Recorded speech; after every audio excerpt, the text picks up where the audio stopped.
네, 제일 먼저 지난주 자산시장에서는 과연 무슨 일이 있었을까를 한번 볼 텐데요. 일단 월요일로 가게 되면 시장이 열리자마자 증시가 폭락을 했습니다. 어디가 그랬냐 하면은 중국 그리고 홍콩 증시였습니다. 특히 홍콩 증시가 엄청나게 빠졌죠. 그래서 금융위기 이후로 하루 최대폭으로 하락을 보였던 날이라고 합니다. 네, 6% 이상 급락을 했습니다. 여기에 대해 가지고서 몇 가지 사실 이제 가장 뚜렷하게 이 이유 때문이다 이렇게 제시된 건 없었던 것 같고요. 가능성이 여러 가지가 제기가 됐던 것 같습니다. 그 중에서 가장 이제 크게 제기가 되었던 것은 시진핑 3년임에 대해 가지고서 중국에 대한 큰 우려를 외국인 투자자들이 보낸다라는 것이었습니다. 최근에 보게 되면 외국인 투자자들이 중국 주식을 대량으로 매도를 하고 있고요. 이에 대한 이유로는 이제 중국은 투자하기에 장기적으로 적합하지 않은 나라가 된 것 같다. 그래서 다 팔고 좀 나오는 것 같다. 이런 이야기를 하는 것 같습니다. 특히나 그 사이에 있었던 몇몇 영상들이 있었잖아요. 이렇게 강제로 막 나가는 것 같은 그런 영상도 나오고, 그리고 이번에 권력의 분포를 보니까는 이제 특정 세력이 너무 많은 부분을 차지하고 이런 것들이 우려로 이런 이제 우려를 만들어낸 것이 아닌가라는 생각이 드는데, 어쨌든 시장에서는 가능성 1번을 제일 크게 좀 보고 있는 것 같습니다. 두 번째로는 이렇게 하락이 좀 나타나는데 하락이 너무 크다. 이게 왜 이럴까라고 했었을 때에는 설마 이것이 좀 수급적인 영향이 있는 것이 아닌가라고 해서 이제 제기가 된 것인데, ELS 상품의 녹인 물량이 굉장히 많이 좀 출회가 되고 있는 것이 아닌가라는 것입니다. 사실 이제 한국에서도 지금 상당수의 그 ELS 이제 홍콩을 기반으로 하는 것들은 좀 녹인이 지금 이미 구간에 들어간 것으로 나와 있죠. 그래서 여기에 따른 소위 수급상으로 굉장히 안 좋아진 점이 있다라는 얘기도 있는 것 같고요. 그 다음 마지막으로 세 번째에는 MSCI 지금 신흥국 지수에서 중국의 비중이 가장 큽니다. 그런데 그 중국의 비중이 낮아질 수도 있다. 그래서 몇몇 지금 소문에 의하면은 대형 펀드들 이제 미국계겠죠. 이런 데에서는 진작부터 중국 대형주에 대해 가지고서 비중을 좀 줄여나가고 있다. 그런 이야기도 나오고 있습니다.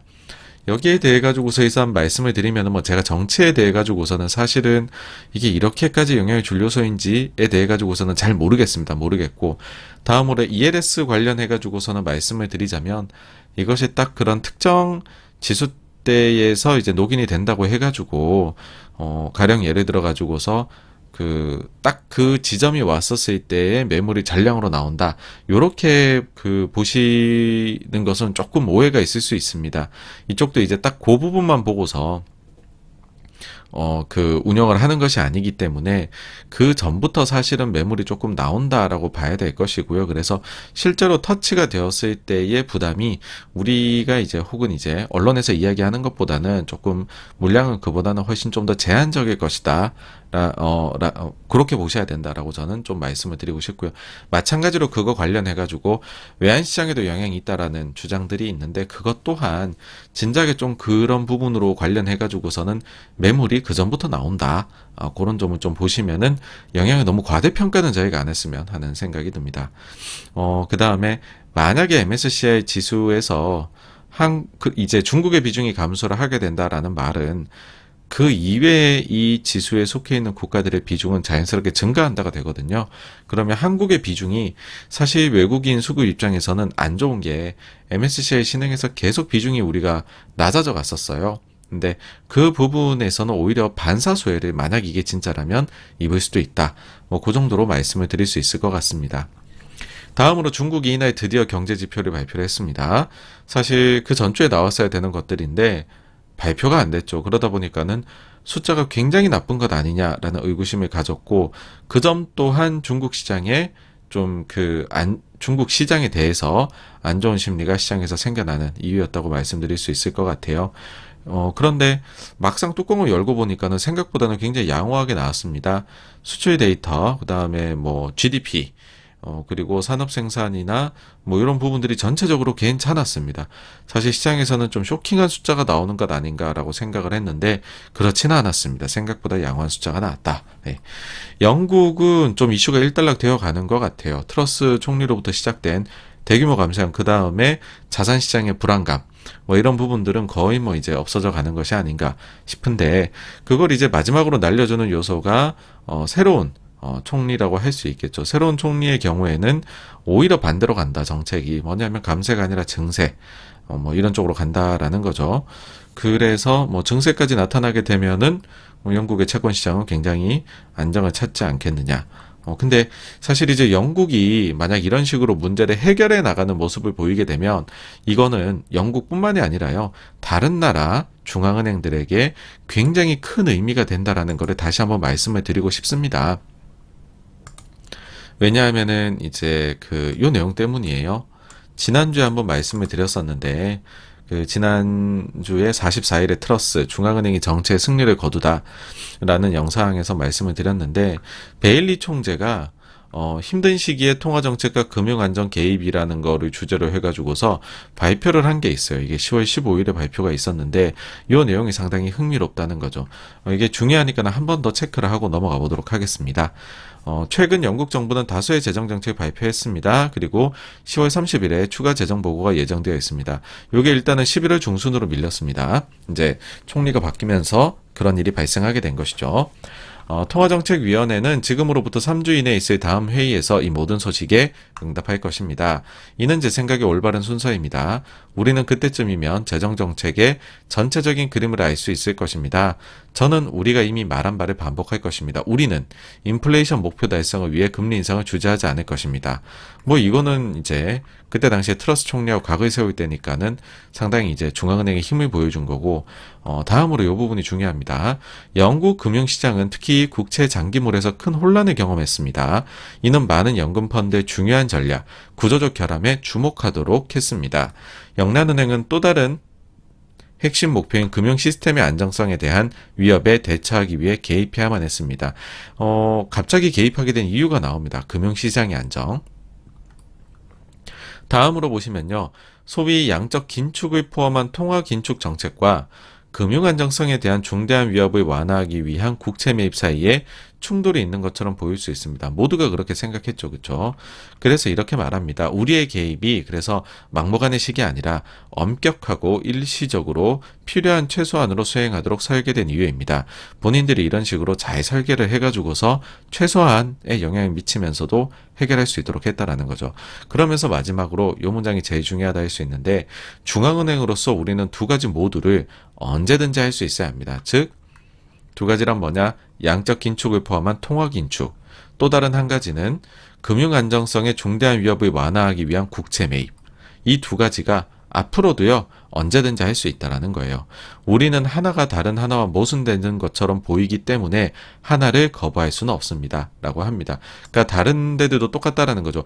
앞으로도 긴축을 다른 중앙은행들도 해나가는 과정 속에서 만약에 금융 안정이 해쳐지는 모습이 나오면 개입할 수 있고 여기에 대한 합당한 이유를 제시할 수 있는 거겠죠.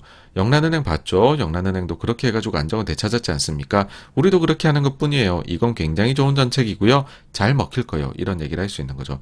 그래서 영국이 안정을 찾아간다는 것은 굉장히 중요한 이슈입니다. 다음으로 유럽하고 미국에서요. PMI 10월 속보치가 나왔는데 경제 감속이 가속화되고 있는 모습이 나왔습니다.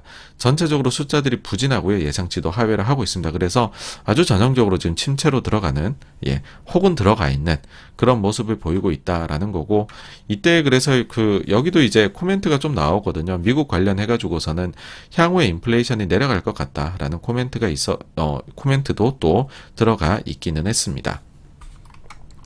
다음으로 테슬라가 이날 중국에서 차량 가격을 5에서 9% 인하한다라는 소식을 들려왔습니다. 뭐 사실 테슬라 가지고서 이 차량 가지고서 차익만 가지고도 소위 말 차테크가 된다라는 말을 했었죠. 제 지인도 테슬라를 이렇게 예약을 걸어놓고 나중에 차를 받을 때가 되니까 고민이 된다라는 거예요. 야 이거 되팔면 바로 돈 버는데 그 정도로 이제 차 가격이 많이 올랐었죠. 코로나 동안에. 근데 이제부터는 좀 내리는 일을 한다는 거죠. 사실 이제 테슬라 최근에 중국에서 마켓쉐어가 조금 좋지 않았었고, 그러다 보니까는 가격을 낮춰서 경쟁을 하려는 것이 아니냐. 뭐 제가 이제 너무 확대 해석하는 것일 수도 있기는 한데, 그런 생각은 좀 들더라고요. 비록 이게 중국에서만의 인하일 뿐이기는 하지만은, 그렇지만 경쟁이 있다라고 해버리면 지금 당장이라도 기업들이 가격을 낮추는 경쟁을 언제든지 펼칠 수 있는 걸 보여준 게 아니냐. 근데 그 중에서도 특히나 소위 말해가지고서 그 자산 시장에서 봤을 때에는 코로나 이후 랠리에서의 핵심은 누가 뭐라 해도 주인공은 테슬라였거든요. 그런 식으로 시대를 소위 상징하는 기업이 가격 인하를 한다. 이거는 인플레이션에 대해 가지고서 좀 화두를 던지는 것이 아닌가라고 생각을 합니다. 다음으로 미국의 옐런 장관이요. 또다시 채권 시장에 대해 가지고서 우려를 표명을 했습니다. 그러면서 국채 시장의 잠재적 위험을 줄이기 위한 조치 중에 있다. 뭐 이런 이야기를 했죠. 변동성 위험에 대해서 주시를 하고 있다. 네. 다음으로 화요일에 보게 되면 이제 중화권 증시가 너무 나쁘다 보니까는 중국에서 소위 이제 국가대가 개입을 했다는 소식이 들려왔습니다. 그래서 오전 중에 증시가 좀 반등을 세게 했어요. 근데 그 뒤에는 점점 좀 힘을 잃어가는 그런 모습을 보였고요. 다음으로 원자재 시장을 보게 되면 천연가스 가격이 너무 많이 올랐다라고 이야기들을 했잖아요. 근데 최근에 보게 되면 이게 또 좀 안정세를 찾고 있습니다. 일단은 겨울이 다가오는데 날씨가 예상보다 따뜻하다고 하고요. 그리고 유럽의 국가들이 저축을 열심히 해가지고서 일단은 천연가스 저축분이 충분하다고 해요. 물론 변수는 남아 있습니다. 전쟁이 어떻게 또 추가로 전개가 될지 모르는 부분이 있고 또 날씨라는 거 예상 어렵습니다. 예상보다 이러다가 더 추워질 수도 있죠. 그래버리면 저축분이 순식간에 동나게 될 수도 있는 부분입니다. 그렇지만 어쨌든 굉장히 이제 우려를 했었던 천연가스 가격의 급등이 일단 최근에는 안정세를 좀 되찾고 있다라는 거고요. 다음으로 미국의 집값 보게 되면은 제일 많이들 이제 보는 것 중에 하나가 케이스실러 S&P 20대 도시 주택가격 지수인데 이것이 금융위기 이후 최대폭으로 하락을 했다라는 소식입니다. 물론 아직까지요. 작년 같은 기간 대비해가지고서는 많이 올라있죠. 13%. 근데 이것도 이제 20% 이상 올라가던 것이 13%로 떨어졌고요. 예상치도 크게 하회를 했습니다. 근데 전월 대비로 이제 제가 말씀드리는 거는 금융위기 이후 최대폭으로 하락을 했다라는 건데 전월 대비 1.3% 집값이 빠졌어요. 그리고 전월치도 0.3%포인트가 마이너스로 수정됐기 때문에 어떻게 보면 뭐 한 1.6%가 빠진 거라고 볼 수 있죠. 그러면 금융위기 때 그 정도 수준으로 빠졌었거든요. 그러니까 전월 대비 빠진 걸로 보면 엄청나게 빠졌다. 두 달 참에 2%니까는 상당히 많이 빠졌다.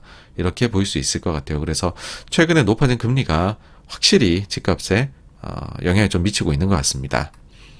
다음으로 이날에 그 미국의 셰라드 브라운이라고 민주당 소속인데 상원에서 은행위원회 위원장을 맡고 계신 분이 있습니다. 상당히 이제 금융업계는 파워가 당연히 있겠죠. 연준에 편지를 하나 보냈는데 아주 경고성입니다. 그러니까 고용도 좀 신경을 쓰라는 거예요. 너무 인플레만 잡겠다고 금리 인상하다가 이거 진짜 초과상관 다 태우겠다라는 거죠. 그래서 고용도 좀 신경을 써라. 선거가 얼마 안 남았죠. 정치권의 명백한 개입이라고 볼 수가 있습니다. 뭐 여기에 대해 가지고서 연준에서 사실 이제 신경은 쓰이겠죠. 신경은 쓰이겠지만은 근데 저도 좀 보면서 이상한 게 어차피 11월 회의는 별로 그렇게 연준이 변수를 만들 게 없는데 뭐 굳이 그냥 직전에 이런 얘기를 왜 할까? 뭐 그런 생각도 들기는 했는데요. 사실 이분이 근데 그전에는 딴 얘기를 좀 하셨어요. 작년 3월 같은 경우에는 그때가 막 민주식이 난리를 칠 때입니다. 그 다음에 공매도가 막 쇼커버가 막 일어날 때 그때거든요. 그때 당시에 연준에서는 은행 레버리지율이라고 해가지고서 이거 완화 종료 시기를 좀 늦추고 싶어 했었어요. 근데 이때 브라운하고 그 다음에 엘리자베스 워런이 그거 당장 종료해야 된다고 편지를 보냈죠. 그래가지고서 당시에도 또 이렇게 좀 영향을 주려고 했었는데 결국에는 뭐 연장 안 하고서 연준이 끝냈고 그 당시에는 별 뭐 위기 없이 넘어갔었습니다. 근데 그때는 그렇다라고 하면은 굉장히 매파적인 모습이었는데 이번엔 상당히 좀 비둘기적인 발언을 하셔가지고서 어떻게 보면은 시장을 잘 보고 계시다라고도 할 수도 있는데 어떻게 보면은 본인의 상황에 따라 갖고서 또 정치인이니까 휙휙 바뀌는구나 싶기도 했습니다. 그래서 이날 집값 하락한 거 그리고 브라운 상원 의원의 서한 때문에 금리가 중장기물 위주로 해가지고서 빠졌고요. 드디어 페드와치에서 12월 금리 인상 확률로 보고 있는 것이 이제 11월 75bp, 12월 75bp 이렇게 최근에 나온 CPI 이후에 올라갔었거든요. 근데 다시 12월 금리 인상 확률이 50bp가 메인이 되는 50%가 넘었죠. 이제는 그렇게 내려왔습니다. 결과론적으로는 그 월스트리트저널의 닉 티밀하우스 기자의 글이 여기에 큰 영향을 줬고 만약에 연준의 거의 뭐 사실상 전략이라고 생각할 수 있겠죠. 그렇게 본다면은 요거는 뭐 전략이 성공적으로 진행되고 있다 말씀드릴 수 있을 것 같네요. 다음으로 장이 그래서 잘 끝났어요. 올라서. 그랬는데 그 이후에 시간에서 선물이 폭락을 해버렸죠. 왜 그러냐면은 구글하고 마이크로소프트 실적이 나왔는데 이게 영 좀 별로였다는 겁니다. 일단은 알파벳 같은 경우에는 전방위적으로 실적이 다 나빴다고 봐야 돼요. 매출하고 이익도 예상치를 하회했죠. 이건 이제 뭐 광고 경기가 위축되니까는 사실 어쩔 수 없다고도 볼 수 있는데, 근데 유튜브조차도 예상을 크게 하회하리라고는 사람들이 생각을 안 했었습니다. 근데 유튜브 분야도 좀 부진했다.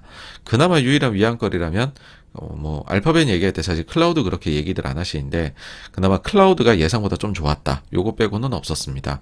그러니까 알파벳에서도요 비용 절감하겠다, 앞으로 관리를 하겠다라고 해서 다음 분기에 구인 규모를 지난 분기 절반 이하로 줄이겠다라고 발표를 했습니다. 그 다음 마이크로소프트 같은 경우에는 전체적으로 잘 냈어요. 매출하고 이익 모두 다 예상치를 소폭 상회를 했습니다. 그런데 문제가 되는 것은 클라우드였어요. 아무래도 성장 엔진이 마이크로소프트는 클라우드 쪽이잖아요.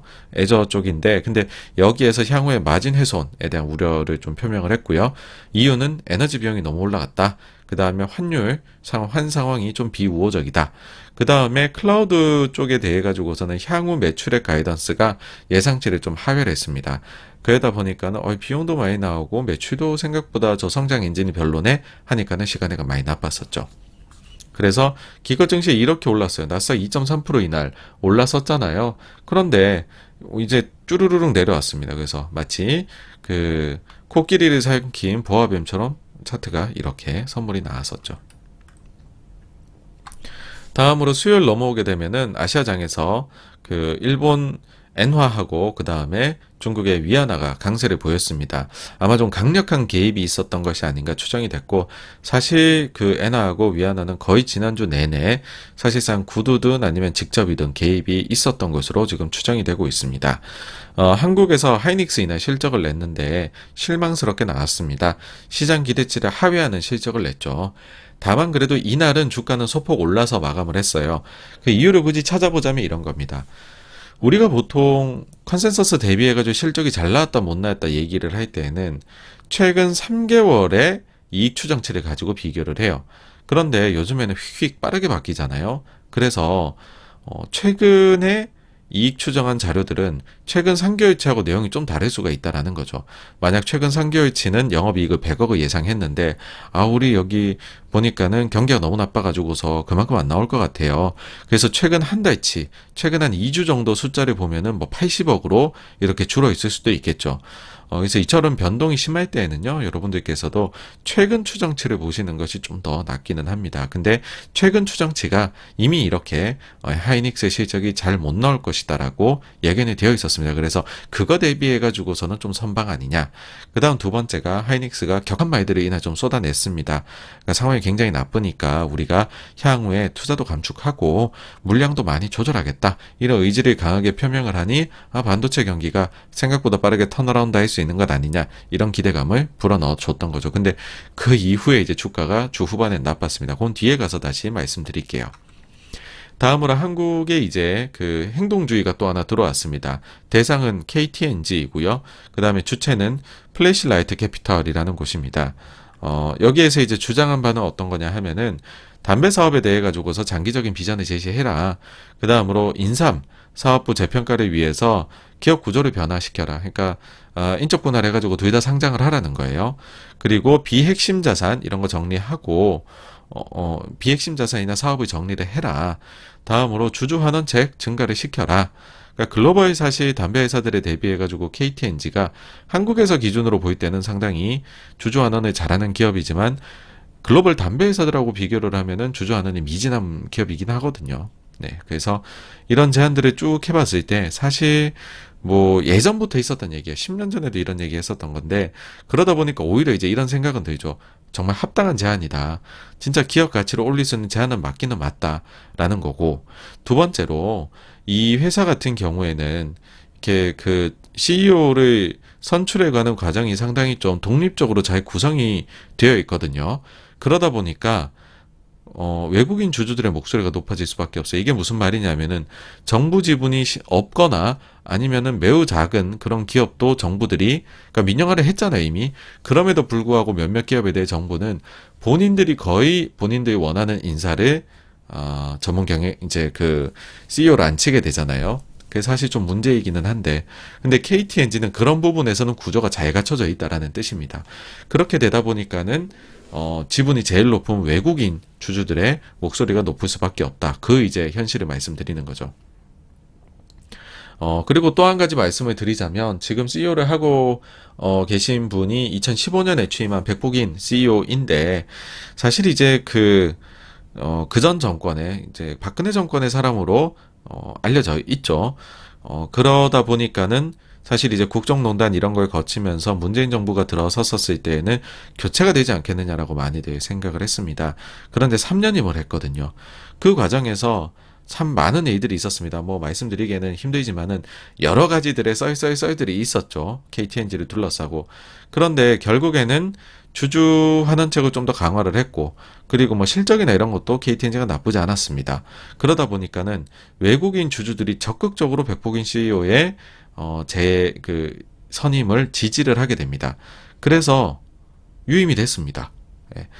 그런 일이 있었기 때문에 제 생각에 백복인 CEO 입장에서는 외국인 주주들이 원하는 거를 안 들어주긴 좀 어렵지 않을까. 그리고 들어주게 된다면 또다시 본인이, 사실 또 정부가 바뀌었잖아요. 윤석열 정부로. 그런데 여기에서도 또 한 번, 그러면 4선이 돼요. 4선. 굉장하네요. 4번 하게 되는 건데. 2024년도 그 3월 주총에서 이게 또 결정돼야 되는, 그러니까는 이제 또 이제 그때 임기가 끝나거든요.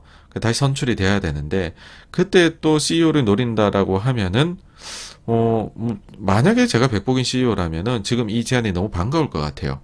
저거 하면 주가 오를 수 있을 것 같은데, 나 못 이기는 척 들어주는 척 해야 되겠다. 이렇게 할 수도 있는 거죠. 그리고 또 한 가지 흥미로운 부분이요. 요번에 혼자 하는 게 아니에요. 여기도 이제 함께 하기로 하는 멤버들이 있는데, 그 중에 한 군데로 오아시스 매니지먼트가 있고, 여기가 꽤 좀 이 명성이 있습니다. 어떤 쪽으로 명성이 있냐면, 주주행동주의 관련해서 아시아에서는 참 유명한 사례 중에 하나가 닌텐도이거든요. 왜냐하면 닌텐도가 보유하고 있는 IP는 튼튼한 게 진짜 많아요. 정말 좋은 게. 근데 그걸 가지고서 맨날 콘솔만 했잖아요. 그때 오아시스가 들어가서, 아니 그 보유 IP 좋은 거 많은데 콘솔만 하지 마시고 모바일도 좀 하세요. 계속 주장을 하거든요. 그래서 그걸 받아들여서 닌텐도도 모바일을 냅니다. 그리고 그게 바로 포켓몬고죠. 그러다 보니까는 어쨌든 좀 업계에서 알려진 그런 곳들에서 들어와서 KTNG에 요구를 하고 있는 것이니까는 앞으로 진행 상황은 꽤나 흥미롭게 흘러가지 않을까라는 생각이 듭니다. 다음으로 캐나다 이날 통화정책회의가 열렸는데, 원래 사람들은 여기서 조금 일종의 매파적인 것들이 나오지 않을까라는 우려들을 했었어요. 왜 그러냐면 캐나다가 주요 선진국들 중에서 제일 처음으로, 그러니까 가장 강하게 초창기부터 이 매파적인 걸로 뛰어나갔었어요. 막 쭉 달려나간 게 있었고, 그 다음에 두 번째로는 그전 회의에서도 100bp 인상이라는 시장의 기대를 뛰어넘는 금리 인상을 했고, 또 최근에 이 통화정책 회의가 있기 직전에 나왔던 소비자 물가 캐나다, 그게 예상보다 높았거든요. 그러니까는 이거 강하게 또 긴축하는 거 아니냐라고 봤었습니다. 실제로 4명 중에 3명은 이코노미스트 중에서요, 이번 회의에서 75bp 인상 이거를 예상을 했습니다. 근데 아주 놀랍게도 비둘기 서프라이즈를 연출을 합니다. 50bp만 인상을 했습니다. 네. 다음으로 미국에서 이날 5년물 국채 입찰이 있었는데 호조를 보였습니다. 아주 오랜만에 미국 국채가 좀 좋은 가격에, 그리고 경쟁률도 좀 높게 입찰이 이루어졌던 것 같네요. 그런데 또 장 종료 후에 안 좋은 소식이 들려옵니다. 요즘 맨날 이게 트렌드예요. 장 종료 후에 실적 나오는데 그거 안 좋은 거. 이게 거의 트렌드라고 할 수 있는데 메타가 부진한 실적을 냈습니다.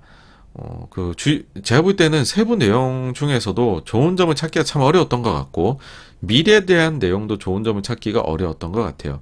왜 그러냐면은, 다른 업체들 같은 경우에는, 소위 말해서 빅테크 기업들이, 이번에 좀 부진한 실적에 대해 가지고서, 그럼 우리가 뭐, 이런 조치를 하겠다. 대표적으로 나오는 게 비용 관리 잘하겠다거든요. 근데 메타는, 비용 관리에 대한 강인한 의지도 별로 그렇게 엿보이질 않아요. 뭐 AI라든지 뭐 이런 거에 대해 가지고서 본인들이 투자가 많이 필요한데 그 여행에 지금 거의 뭐 시작점에 있다. 뭐 이런 얘기들을 뭐 몇 번 강조 이렇게 반복을 하더라고요. 그 실적 발표회에서. 그래서 비용 관리가 앞으로도 조금 힘들지 않을까 메타는 그런 생각이 듭니다.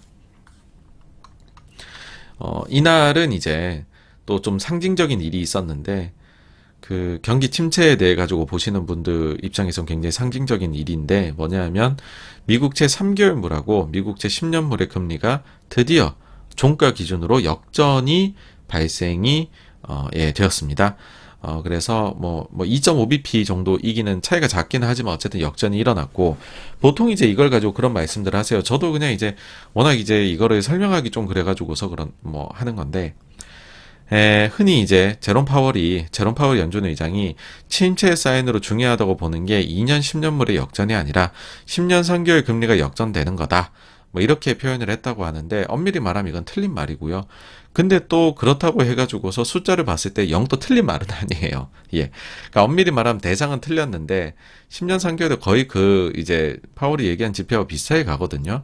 그래서 사실상의 침체 사인이 채권 시장에서 정말로 이제는 뭐 어떻게 피해갈 수 없을 만큼 뚜렷하게 나왔다 이렇게 말씀드릴 수 있을 것 같습니다. 다음 27일 목요일 날 우리나라에서 삼성전자가 3분기 실적 발표회를 했어요. 사실 그 잠정 실적은 미리 냈지만은 구체적으로 각 분야별로 그리고 여기에 대해서 본인들의 컨퍼런스 콜 이런 거는 없었죠 그날에.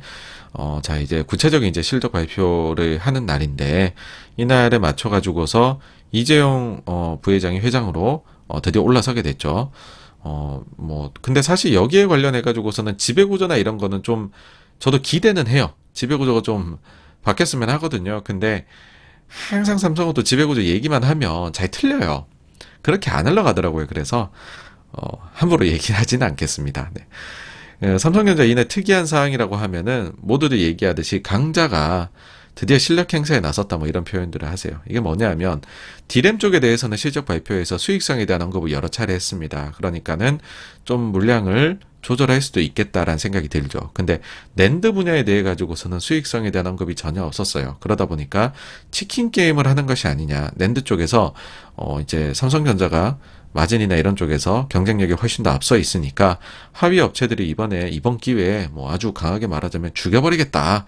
이런 식으로 치킨 게임을 사실상 선언한 것이 아니냐라는 이야기가 이것 때문에 나왔습니다. 그러니까 시장이 곧바로 어떻게 반응했냐. 삼성전자를 롱하고 SK하이닉스를 숏치는 쪽으로 대응을 했습니다. 그래서 삼전은 이날 강보합이었는데 하이닉스는 4% 이상 빠지게 되었죠. 그리고 다음 날에도 삼성전자 빠진 것보다 하이닉스가 더 크게 하락을 했습니다. 일단은 만약 이런 일이 벌어진다라고 하면 시장의 반응은 상당히 합리적이다라고 말씀드릴 수 있습니다. 왜냐하면 삼성전자가 만약에 낸드 쪽에서 극단적으로 치킨 게임을 펼쳐나간다라고 해버리면은요, 실제로 하이닉스를 비롯해서 그 밑에 하위권 업체들은 그 적자 상태에 빠지게 될 거고요. 그리고 현금이 다 고갈나버리는 그런 상태를 만들어 버릴 수도 있습니다. 실제로. 예. 사실 이제 이런 게 전형적으로 우리가 이제 불황이라고 하는 좀 안 좋은 경제 상황을 거쳐 나가고 있을 때 나타나는 거라고 할 수 있는데 1등이 괜히 1등이 아니다라는 거죠. 남들보다 앞서는 게 분명히 있으니까는 그 회사가 1등을 차지하고 있을 거잖아요. 그러니까 안 좋은 상황에서 1등은 전략을 자유롭게 세울 수 있다는 거죠. 지금 당장 수익을 좀 포기하더라도 경쟁 강도를 장기적으로 낮출 수 있는 방법을 택할까? 아니면 그냥 지금부터 바로 수익을 쫙쫙 뽑아 먹을까? 예. 이거를 이렇게 좀 표현을 해보고 싶습니다. 스스로 자신의 운명을 결정할 수 있는 기업하고 그렇지 못한 기업으로 나뉜다라는 거고, 이 얘기를 저는 제일 많이 들었던 게 제가 예전에 회사를 다닐 때 저희 그 이채원 대표님, 지금 이제 라이프 자산운용의 의장님으로 계신데, 의장님께서 그런 이야기를 정말 많이 하셨거든요. 기업 처음에 이제 골라가지고서 투자 대상을 회의에서 이야기를 하게 되면은 그 회사가 정말 운명을 스스로 결정할 수 있는 기업이냐 아니냐, 이걸 많이 물어보셨었습니다. 네, 그래서 사실 이제 그런 의미에서는 삼성전자는 운명을 결정할 수 있는 기업이고 하이닉스는 그렇지 못한 기업이다, 이렇게도 말씀을 드릴 수가 있을 것 같아요. 결국에는 업계 최고 경쟁력을 갖춘 기업을 선택하는 게 마음이 제일 편안하기는 합니다. 뭐 아니면은 2위, 3위인데 1등을 넘어선 경쟁력을 지금 가지고 있는 그런 기업이라면 또 얘기가 달라질 수도 있을 거고요. 근데 저는 뭐 그런 생각은 들어요. 반도체 쪽에 대해서 시장의 우려처럼 삼성이 치킨 게임을 할 가능성은 상당히 낮지 않느냐, 그렇게 봅니다. 왜 그러냐면은 반도체가 이번에 최근에 뭐 미중 무역 분쟁 트럼프 때부터 해서 이번 코로나까지 거치면서 일종의 전략 물자처럼 좀 인식이 된 것 같아요. 글로벌 각국들에게. 그리고 또 과거 대비해가지고 치킨 게임 펼칠 만하게 뭐 플레이어가 그렇게 난입했고 그런 상황도 아닙니다. 숫자도 확실히 줄어 있어요. 그래서 극단적인 상황에 만약에 삼성전자가 몰고 간다라고 했을 때 그 기업이 소위 말해서 부도가 난다, 쥐지친다, 그렇게 되기보다는 그 나라에서 그 회사는 어떻게든 살리려고 노력할 것이다라는 거죠. 예, 너무 그래서 삼성전자가 다 먹어버리면 안 되니까. 그러면 오히려 이렇게 그 반전이 나올 수도 있어요. 이거 삼전이 너무 심한데 꼬투리를 좀 잡아볼까, 이런 식으로도 그러니까 궁지에 너무 몰리면 물어버리려고 할 수도 있다라는 거죠. 그리고 제 생각에는 삼성 입장에서도 굳이 사실 이게 치킨 게임을 진짜 해가지고 그 뒤에 엄청난 과실이 있다면 모르겠는데 그게 그렇게까지 안 보일 수도 있다. 정치적으로나 뭐 다른 이유들 때문에, 경쟁의 양태가 변한 것 때문에. 그렇다라고 하면 그냥 당장 이윤을 더 취하는 것도 맞지 않느냐. 굳이 그 돈을 포기할 이유가 있을까 하는 생각도 좀 듭니다. 그래서 저는 뭐 가능성이 낮지 않나, 그렇게 봅니다. 그리고 그 다음에 이제 그 우리나라 레고랜드 사태로 인한 부분, 이제 크레딧 마켓을 보게 되면 정부에서 계속해서 추가 조치들을 내리고 있어요. 근데 이날이 좀 중요한 게 나온 것 같습니다. 뭐 저는 전체적으로 정부가 지금 내세우는 정책들이 한 일주일 정도씩만 더 빨라졌으면 참 좋았겠다라는 생각이 들긴 하지만, 어쨌든 지금 나오고 있는 정책들은 상당히 시장에 긍정적 영향을 줄 수 있는 것들이다 라고 생각을 하고요.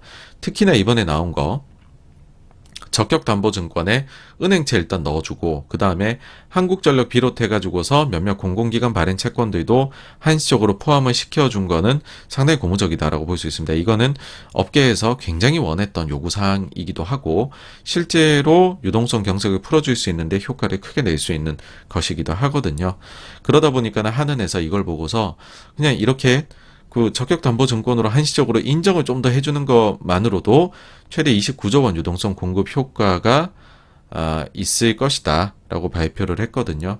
그러니까는 뭐 이거를 통해 가지고서 제가 볼 때는 이 뒤에도 계속 이제 정책들이 조금씩은 더 나올 거예요. 그리고 안 좋다라고 하는 것도 나오겠지만은 갑자기 발생했었던 그 신용의 문제, 이 부분은 점점 앞으로 저는 내려갈 것이다 라고 생각을 합니다. 다음으로 이제 강원도에서도 조기 상황 계획을 발표를 했어요. 뭐 내년 뭐 1분기 얘기하다가 그게 아니라 일단 12월까지. 여기서 아주 그 큰 사고 친 거잖아요. 그래서 최대한 좀 빨리 상환하겠다는 계획을 발표를 한 것 같습니다. 네, 중국에서 단기자금 시장에 돈을 계속 넣고 있어요. 지난주 내내 넣었거든요. 월요일엔 사실 조금 넣었습니다. 순 유입 금액이 80억 위안이었는데 화요일에는 2280억, 그리고 수요일에는 2780억, 목요일에는 2380억 위안을 투입을 했습니다. 그 화수목에 굉장히 이 금액이 집중이 됐는데, 그러고 나서 사실은 이제 좀 금융시장이 안정이 됐었거든요. 약간 뭔가 되게 안정됐다가 아니라 잠시 안정이 됐거든요. 그러니까는 금요일엔 또 공급 규모를 좀 확 줄여버려요. 880억으로. 그렇지만 어쨌든 지난주 보게 되면 토탈로 했을 때 8,400억 위안. 큰 금액입니다. 이거면은 헝다 사태 이럴 때 한 1조 위안 가까이 집어넣거든요. 그러니까는 일주일 만에 8,400억 위안이면은, 근데 헝다 때는 일주일이 아니라 그게 뭐 한 20일 정도 걸쳐서 했는데, 이번엔 짧은 기간에 상당히 큰 금액을 넣어서 인민은행도 소위 말해서 좀 똥줄이 탔다, 뭐 그렇게 볼 수 있습니다. 최근에 이제 저희가 스위스 중앙은행에 대해서 좀 집중을 해서 말씀을 드리고 있죠. 왜 그러냐 하면은 뜬금없이 연준에, 그러니까 스위스는 상시 통화 스와프가 돼 있으니까 미국하고, 근데 그 미국에서 3주 연속으로 돈을 빌려가더라는 거죠. 스왑 라인을 통해 가지고서. 근데 그 금액도 처음엔 30억, 그 다음에는 60억, 그 다음에는 110억으로 금액이 계속 커져 갔었습니다. 그래가지고서 이게 뭐 뭔 일이 있나 라고 생각을 했었는데, 갑자기 이번 주에는 또 그 만기 돌아오는 거 다 그냥 갚아버리고 한 푼도 안 빌려갔어요. 여기에 대해 가지고서 일부 언론에서는 좀 나쁘게 표현을 합니다. 그러니까 스위스가 이게 지금 어쨌든 금리 차이가 좀 나거든요. 그러니까 미국에서 스왑라인 이용해서 싸게 갖고 와가지고서는 이걸로 돈놀이 했다, 단기 자금에서. 그걸로 얘네가 돈 벌어갔다 라고 얘기를 하는데, 그건 글쎄요입니다. 이게 스왑라인이라는 거는 아주 위급할 때를 위해서 열어놓는 건데, 이거를 이제 금리차 난다고 자꾸 빼다 쓰는 용도, 이런 모습을 보이면은 이건 잘못하면 스위스가 신뢰를 상실하게 되겠죠. 그래서 저는 이건 아닌 것 같고, 그보다는 좀 긍정적으로 마켓에 영향을 줄 수 있는 방향으로 해석을 해보면, 사실 이제 크레딧 스위스가 굉장히 문제였었잖아요, 최근에. 그러다 보니까는 이런 이제 썰이 있었어요. 크레딧 스위스가 지금 자금이 필요하니까 그 자금을 뭐 스위스에서 어떻게 대준다, 아니면은 기업 자체적으로 유상증자를 실행을 한다, 그런 말이 있었고, 그래서 스위스 중앙은행이 혹시나 보험을 든다는 차원에서 자금을 좀 수압 라인을 통해 갖고서 마련을 해놨다더라 라는 이제 썰도 있었습니다. 그런 관점에서 본다면은 악의가 좀 맞아 들어가는 면이 있기는 해요. 뭐냐 하면은 크레딧 스위스에서 실제 목요일 날에 유상증자 내용을 구체적으로 발표를 하거든요. 그러니까 이 시기가 딱 맞아 들어가서 스위스 중앙은행에서는 더 이상 이제 수압 라인을 활용을 안 하게 된 거죠. CS의 유상증자 내용은 어떤 거냐 하면은 일단 대규모 감원할 거고요. 그 다음에는 금액은 이제 증자 금액은 41억 달러. 그리고 주요 투자자로는 사우디의 국부펀드가 들어올 것이다 라고 이야기를 합니다. 그래서 이런 이제 뭐 그게 중앙은행이 됐든 아니면 유상증자가 되었든 CS에 대해서 좀 지원이 들어갈 수 있다라고 하니까는 그 우리가 흔히들 부도 위험이라고 얘기를 하죠. CDS 프리미엄. 이게 이제 크레딧 스위스가 최근에 보면 급격하게 내려왔습니다. 한때 거의 뭐 400까지 올라갔었다가 지금은 250. 물론 그래도 많이 높아요. 2022년도 초 보십시오, 여러분. 이게 정상이어야 되는 건데 쭉 올라와서 진짜 망한다는 소리 듣다가 사실 요즘에는 좀 소리 소문 없이 내려와 있긴 합니다.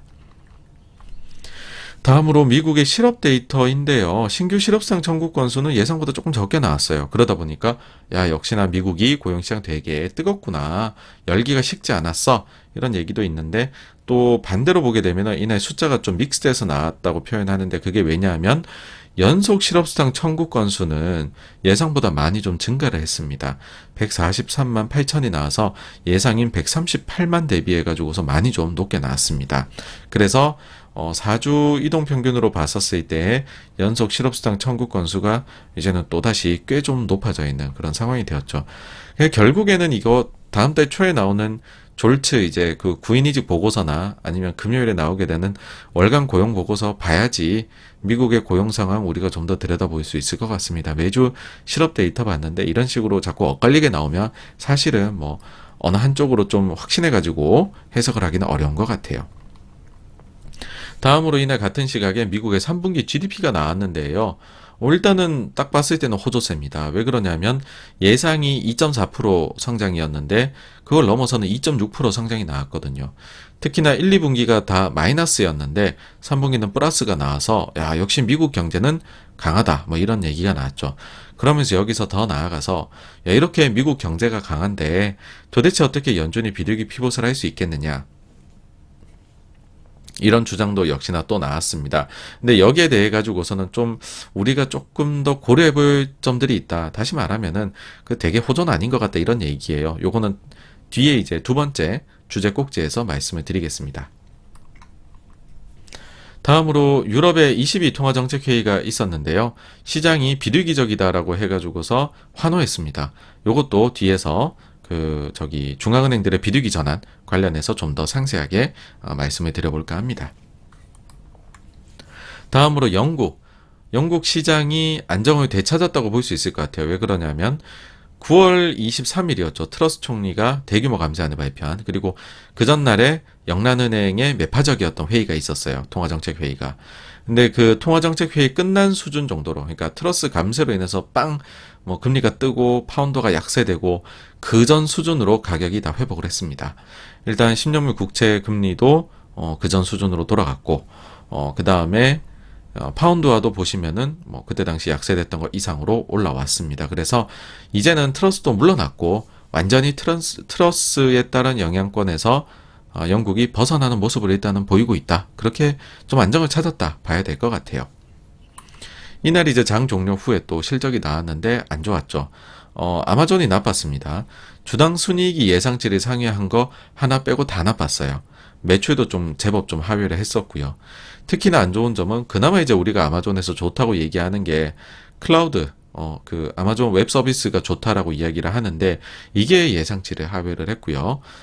그리고 좀 미래를 바라볼 수 있는 그런 이제 뭐 부분에 있어 가지고서도 예상치를 좀 하회한 부분들이 있습니다. 그래서 아마존이 다음 날에 좀 주가가 빠졌죠. 그래도 그나마 애플이 역시 짱인 것 같아요. 역시 이래서 워렌 버핏 하다 봅니다, 여러분.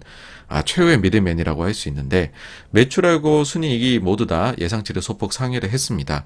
물론 세부적으로 보게 되면 아이폰하고 서비스 쪽, 사실 이제 아이폰의 약세는 예견이 많이 돼 있었죠. 사람들이 많이 걱정을 이미 했었던 부분인데 이 두 부분은 예상치를 좀 하회를 했어요.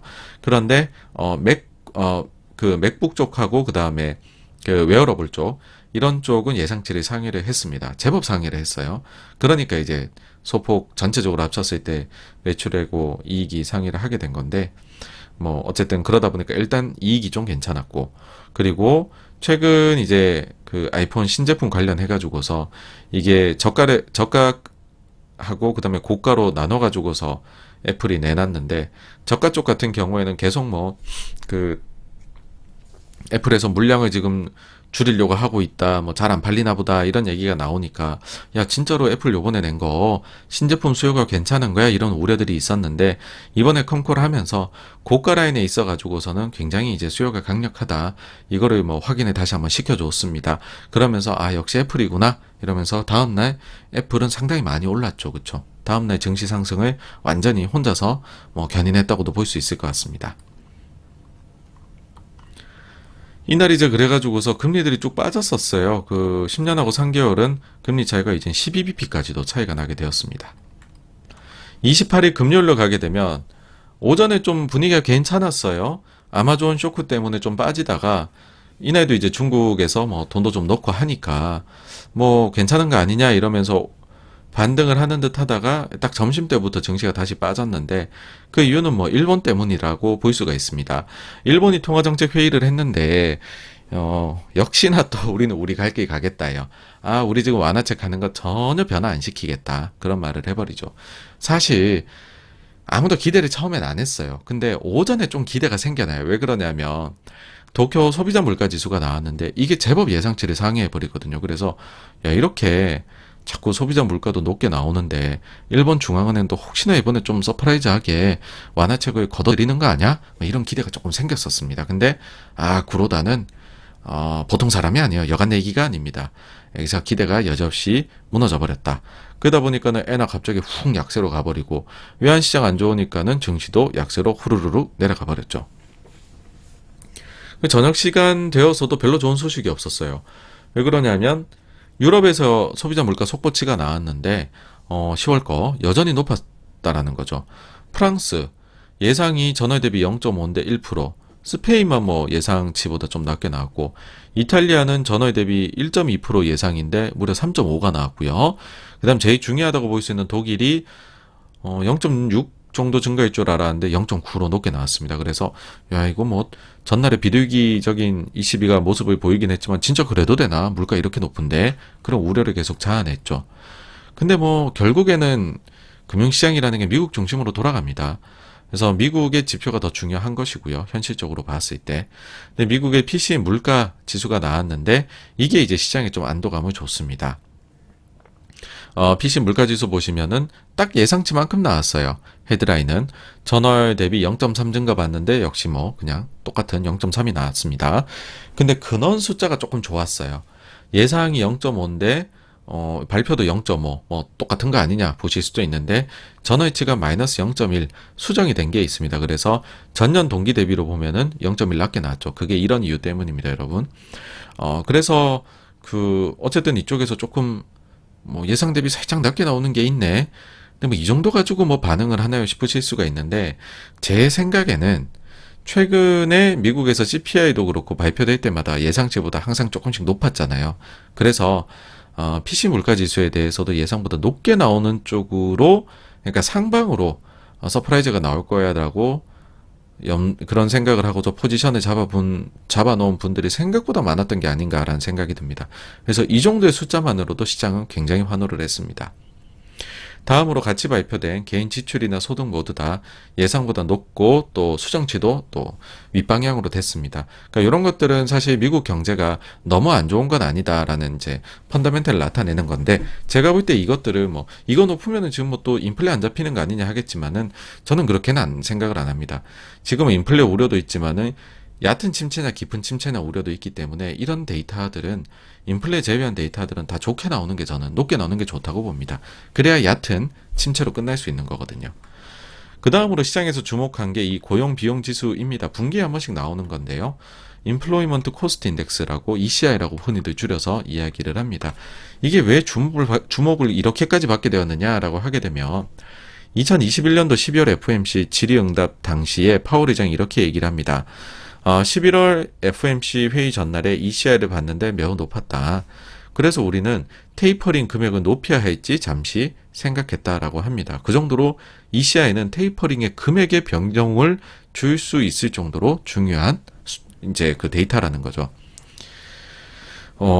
여전히 높아요. 여전히. 전분기 대비 1.2%입니다. 여러분 보시죠. 과거 대비해서 완전히 이제 완연히 한 단계 레벨업 된 상태잖아요. 그렇죠? 높은 거는 뭐 당연히 이게 사실입니다. 그런데 우리가 이제 트렌드를 본다라는 거죠.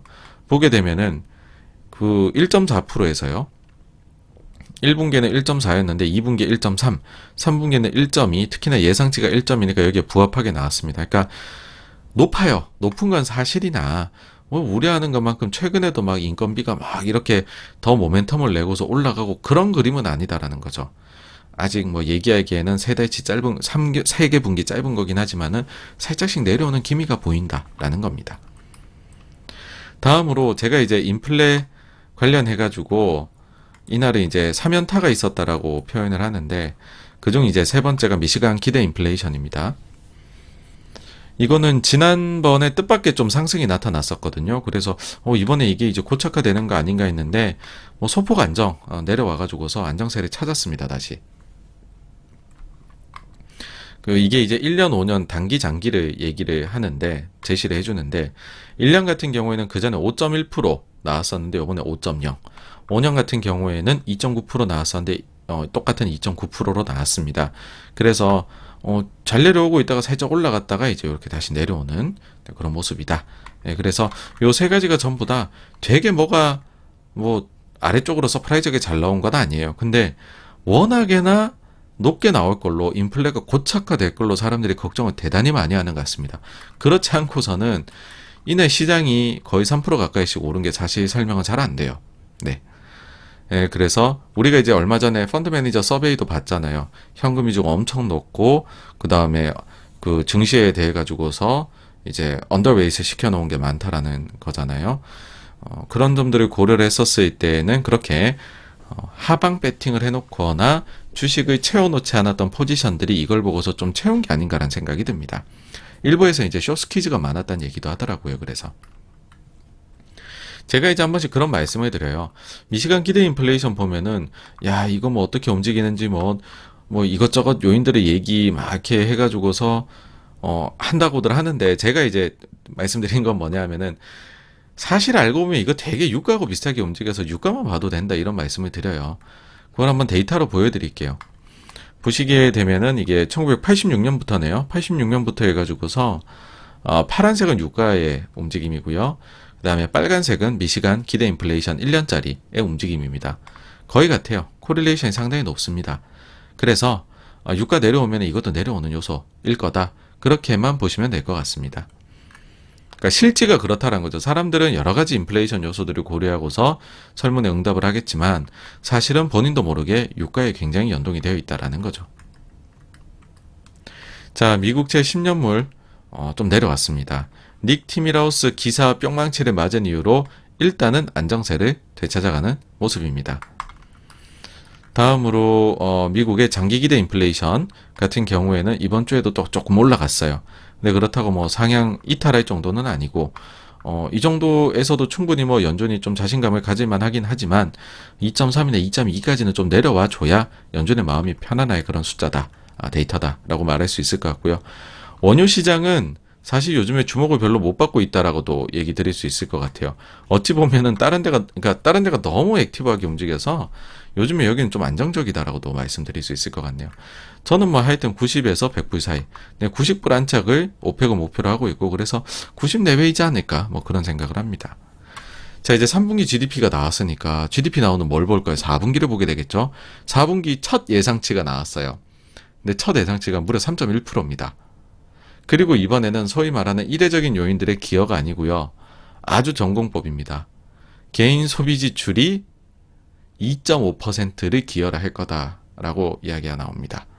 그래서 결국에는 이번에 GDP는 미국의 소비 경기가 어떠냐에 달려있고, 일단 첫 번째 예상치가 나왔는데 여기에서는 굉장히 높을 것으로 예상이 되어 있다라는 겁니다.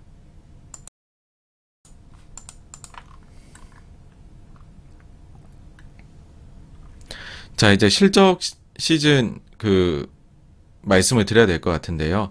어느새 반환점을 돌았습니다. 지금 실적을 발표한 기업이 50%가 넘어갔거든요. 지난주하고 흐름은 비슷해요. 뭐 상회하는 기업의 비중이나 상회하는 폭이나 이런 부분들은 다 뭐 그전주하고 대동소이하다. 그 다음에 뭐 가이던스도 부정적으로 얘기하는 기업이 여전히 많다. 뭐 이렇게 할 수 있는데 증시가 좀 반등해가지고 PER은 좀 올라갔죠, 그렇죠? 예, 뭐 그런데 제가 좀 뭐 관심 있게 보고 있고 말씀드리고자 하는 바는 어떤 거냐면, 이익 추정치의 하향이 이미 이제 반환점을 돈 것 같다라는 거예요. 지금 보시면은 이익 추정치가 이렇게 움직이다가 이렇게 내려갔죠, 그쵸? 예전에 제가 이제 최근에 그런 거를 하나 보여드렸던 적이 있습니다.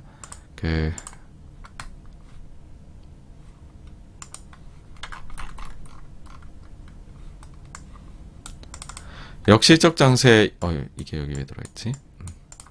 역실적 장세에 대해 가지고 말씀을 드리면서, 미국의 보통 뭐 요 까만색이 이제 12개월 포워드 어닝에 대한 부분인데, 보게 되면 평균적으로 진짜로 이제 침체가 왔을 때에는 침체 직전에 한번 올라갔다가 추정치가 내려갔다가 한 번 더 고개를 쳐들었다가 그 다음에는 내려가는데, 막판에 가게 되면 이 슬로프가 기울기가 급격하다.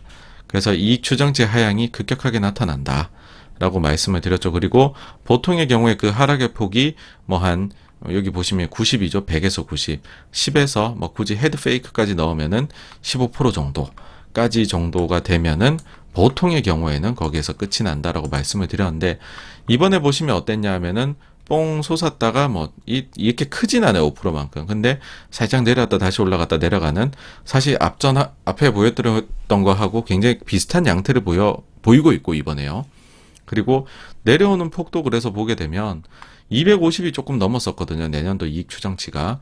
근데 그러면 10%면 225, 뭐 좀 더 보면 220, 그러니까 220에서 뭐 한 225까지 이번에 내려가게 되면은 추정치 하향이 과거 평균적이다라고 하면 끝났다라고 볼 수 있겠잖아요. 근데 지금 235까지 떨어졌습니다. 이번 주에 하락폭 가파르죠, 그렇죠? 빅테크 기업체 실적이 별로면서 이게 가파르게 내려가더라고요. 어쨌든 그래서 뭐 250에서 235까지 15가 빠졌고, 여기서 추가로 빠지면은 뭐 한 10에서 15이니까는 이익 추정치 하향도 저는 뭐 반환점은 이미 돈 게 아닌가 그런 생각이 듭니다. 그래서 총평을 해보게 되면은요, 이제 실적도 사실은 주요 기업들은 다 나왔어요. 이제 우리나라도 그렇고요. 그래서 실적 시즌이라고는 하지만은 다시 이제 주목도가 데이터, 그 다음에 중앙은행 이쪽으로 넘어갈 수밖에 없다라는 거고요. 그런 의미에서 캐나다하고 ECB의 이제 통화정책회의에서 중앙은행들이 이번에 비둘기 피봇을 하는 모습이 보이더라. 그걸 좀 미리 맛봤다라고 봅니다. 다음 주에는 FOMC 이제 미국 이제 본 게임이 남아 있죠. 그 다음에 또 좀 한 번씩 사고 치는 영란은행 회의도 남아 있습니다. 그래서 보기는 해야 되는데 일단은 중앙은행들이 요즘에 글로벌 보면 좀 비둘기적인 피보팅하는 모습을 보이고 있다. 예, 그런 거고요. 의견은 이제 지난주에 사실 이제 상당히 저도 피봇을 한 거죠, 그렇죠? 저도 피봇을 한 건데 계속해서 저는 뭐 현금을 지금부터는 써나가면 좋을 것 같다. 그렇게 생각을 합니다. 다음 주 보게 되면은요, 우리나라 수출입 데이터 나오고 영국에서 적극적 QT를 시작합니다. 소소하게는요, 지금 영국의 적극적 QT가 살짝 밀렸어요. 두 번째 QT 하는 거 그 일정이 그때 새로운 새롭게 탄생하는 총리에서 내각에서 재정정책 발표를 하는 날하고 겹쳐버려가지고 본인들이 일주일 미루기로 했습니다. 그래서 약간은 영란은행이 비둘기적으로 지난주에 행동했어요. 다음으로 ISM 제조업하고 서비스업 그다음 PMI 나오는데 제가 요즘 눈여겨보고 있는 거는 프라이스가 어떻게 될 거냐이고요. 그리고 고용에 있어서 구인이 어떻게 변했을까? 지난번에는 100만이 갑자기 감소했는데 하고 미국의 월간 고용 보고서 과연 미국의 고용은 얼마나 아직까지 뜨거울 것이냐 아닐 것이냐 이런 부분들. 그리고 미국의 FOMC 회의가 있고 이날에 혹시나 재무부에서 분기자금 계획을 발표하는데 최근에 서베이 돌린 거 있다 그랬잖아요. 혹시 국채를 되사줄 수도 있다는. 그게 과연 정말로 오피셜로 발표가 될지 아닐지 그걸 한번 봐야 될 것 같습니다. 네, 그래서 여기까지가요. 지난주 자산 시장에 대한 부분이었고요. 이제 다음으로 넘어가 보도록 하겠습니다.